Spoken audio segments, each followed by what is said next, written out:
हर हर महादेव। आइए सुनाते हैं सोमवार की व्रत कथा एवं विधि। सोमवार का व्रत साधारणतः दिनों के तीसरे पहर तक होता है। व्रत में फलाहार पारायण का कोई खास नियम नहीं है, किंतु यह आवश्यक है कि दिन रात में केवल एक समय भोजन करें। सोमवार के व्रत में शिवजी पार्वती का पूजन करना चाहिए। सोमवार के व्रत 3 प्रकार के होते हैं: साधारण, प्रति सोमवार, सौम्य, प्रदोष। 16 सोमवार विधि तीनों की एक जैसी है। शिव पूजा के पश्चात कथा सुननी चाहिए। सोमवार व्रत कथा।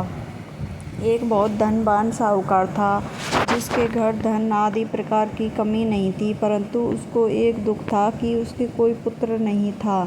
वह इसी चिंता में रात दिन रहता। वह पुत्र की कामना के लिए प्रति सोमवार को शिवजी का व्रत व पूजन किया करता था। तभी सायंकाल को शिव मंदिर में जाकर शिवजी के श्री विग्रह के सामने दीपक जलाया करता। इसके इस प्रतिभाव को देखकर एक समय श्री पार्वती जी ने शिवजी महाराज से कहा कि महाराज, ये साहूकार आपका अनंत भक्त है और सदैव आपका व्रत पूजन बड़ी श्रद्धा से करता है। इसकी मनोकामना पूर्ण करनी चाहिए। शिवजी ने कहा, हे पार्वती, ये संसार कर्म क्षेत्र है। जैसा किसान खेत में जैसा बीज बोता है वैसा ही फल काटता है, उसी तरह ये संसार में जैसा कर्म करता है वैसा ही फल भोगता है। पार्वती ने अत्यंत आग्रह से कहा, महाराज, जब यह आपका अनंत भक्त है तो इसको अगर किसी प्रकार का दुख है तो उसके दुख को दूर अवश्य करना चाहिए, क्योंकि आप सदैव अपने भक्तों को दयालु होते हैं और उसके दुखों को दूर करते हैं। यदि आप ऐसा नहीं करोगे तो मनुष्य आपकी सेवा और व्रत क्यों करेंगे। पार्वती जी का ऐसा आग्रह देख शिवजी महाराज कहने लगे, हे पार्वती, इसके कोई पुत्र नहीं है। इसी चिंता में यह अत्यंत दुखी रहता है। इसके भाग में पुत्र न होने का भी है। इसको पुत्र की प्राप्ति का वर देता हूँ, परंतु यह पुत्र केवल 12 वर्ष तक जीवित रहेगा। इसके पश्चात वह मृत्यु को प्राप्त हो जाएगा। इससे अधिक मैं कुछ नहीं कर सकता इसके लिए। यह सब बातें साहूकार सुन रहा था। इससे उसके ना कुछ प्रसन्नता हुई और ना ही दुख हुआ। वह पहले जैसा ही शिवजी महाराज की व्रत और पूजा करता रहा। कुछ काल व्यतीत होने पर साहूकार की स्त्री गर्भवती हुई। 10वें महीने में उसके गर्भ से अति सुंदर पुत्र की प्राप्ति हुई।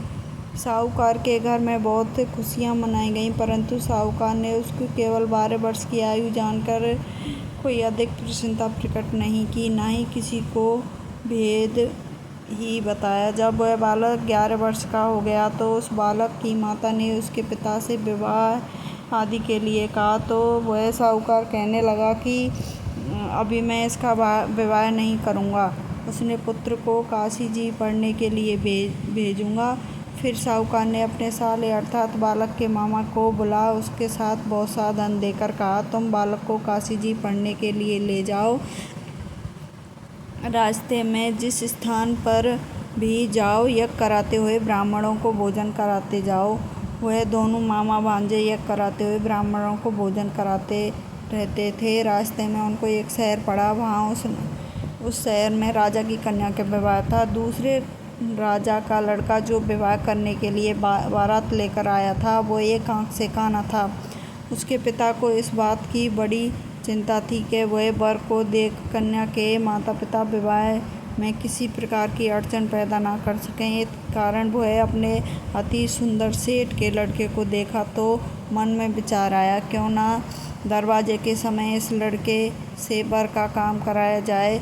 ऐसा विचार कर वर के पिता ने उस लड़के के मामा से बात की तो वे राजी हो गए। फिर उस लड़के को वर के कपड़े पहना और घोड़ी पर चढ़ाकर दरवाजे पर ले गए और सब कार्य प्रसन्नता से पूर्ण हो गया। फिर वर के माता पिता ने सोचा कि यदि विवाह कार्य भी इस लड़के से करा लिया जाए तो क्या बुराई है। ऐसा विचार कर लड़के और उसके मामा से कहा, यदि आप फेरों का कन्यादान के काम भी इसी से करा दें तो आपकी बड़ी कृपा होगी। मैं इसके बदले में आपको बहुत कुछ धन दूंगा। तो उन्होंने स्वीकार कर लिया। विवाह कार्य में भी बहुत अच्छी तरह से प्रसन्नता हो गए।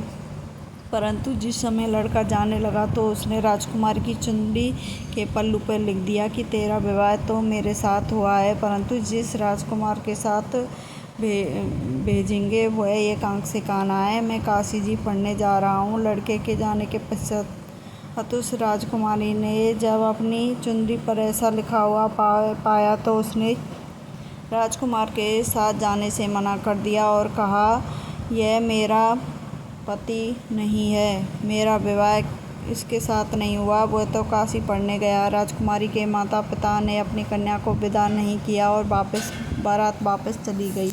उधर सेठ का लड़का उसका मामा काशी जी चले गए। वहाँ जाकर उन्होंने यज्ञ कराया। लड़के ने पढ़ना शुरू कर दिया। जब यह लड़के की आयु 12 साल की हो गई तो एक दिन उन्होंने यज्ञ रचा और लड़के ने अपने मामा से कहा, मामा जी आज मेरी तबीयत कुछ ठीक नहीं है। मामा ने कहा, अंदर जाकर सो जाओ। लड़का अंदर जाकर सो गया।